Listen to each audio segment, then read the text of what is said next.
আচ্ছা, একটা আইডি থেকে একজনে কমেন্ট করেছেন যে তার নাম নাই, ভালোবাসা বড়ই বেইমান।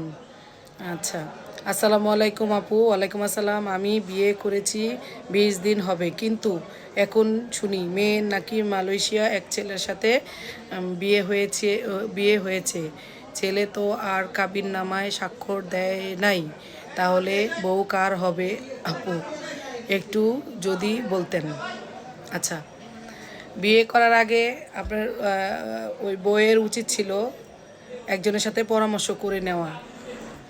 এটা তো একটা বিয়ে হয়েছিল, ঠিক না? আচ্ছা, ছেলে নাই, ঠিক আছে, কাবিননামায় সই না দিলে এটা পরিপূর্ণ হয় না, কিন্তু সে তো কবুল বলছে, বা গার্জিয়ান ছিল।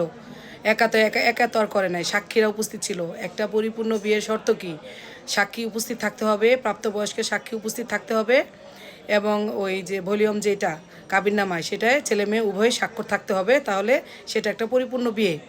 এখন সবই হয়েছে, মেয়ে স্বাক্ষর দিছে কিন্তু ছেলে স্বাক্ষর দেয় নাই, এজন্য বিয়েটা কিন্তু আংশিক অপরিপূর্ণ রয়ে গেছে।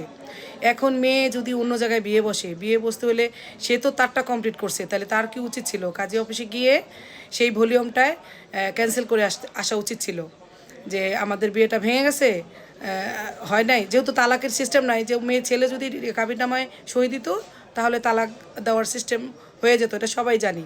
কিন্তু এখন এই যে মেয়ে ভলিউমে সই দিছে, যেই কাজী অফিস থেকে বিয়েটা হয়েছে বা যার মাধ্যমে বিয়েটা হয়েছে, সেখানে গিয়ে সেই ভলিউমে সেতে ওটা ক্যান্সেল করানো দরকার ছিল। কারণ ছেলে আসলো বাইরে, বা বাইরে থেকে আসার পরে সে যদি কাজের ঠিকানা জানে বা চিনে, তখন সে যে যদি ওই ভলিউমে সই দেয়, তাহলে তো তার স্ত্রী হয়ে গেল, ঠিক না? এখন আপনার স্ত্রীর উচিত হবে ওই কাজের কাছে গিয়ে, যেখান থেকে বিয়ে হয়েছিল সেখানে গিয়ে শুধু ওই ভলিউম থেকে তার নামটা ক্যান্সেল করে আসার জন্য। তাহলে আর ভবিষ্যতে কোনো ঝামেলায় আপনারা পড়বেন না।